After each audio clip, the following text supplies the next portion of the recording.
सुंदरपुर गांव में रामू नाम का आदमी रहता था। उसकी एक ही लड़की थी। उसका नाम था रिंकी। रामू उससे बहुत प्रेम करता था क्योंकि उसकी एक ही बेटी थी। रिंकी को जानवरों से बड़ा लगाव था, इसीलिए वो हर हफ्ते रामू के साथ चिड़ियाघर घूमने के लिए जाती थी। वहां चीता, गोरिल्ला, शेर, भालू, उन सभी जानवरों को देखकर रिंकी बहुत खुश होती थी। रामू रिंकी की खुशी से ही खुश था।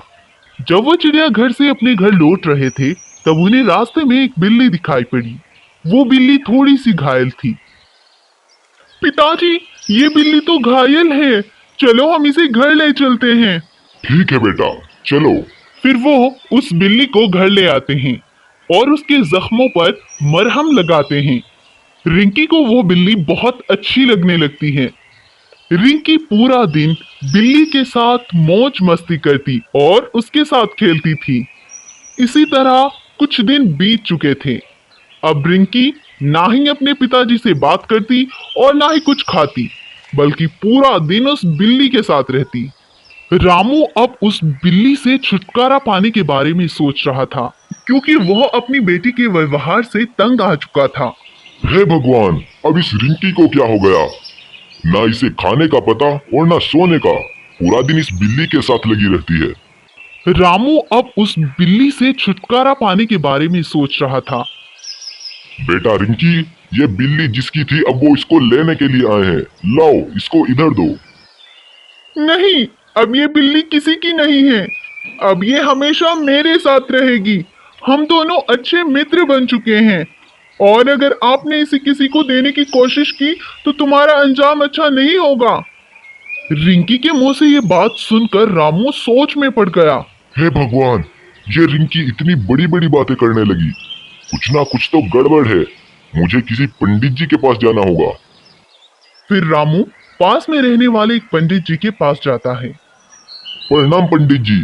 पंडित जी, मुझे आपको कुछ बताना है। हाँ बोलो, क्या बात है?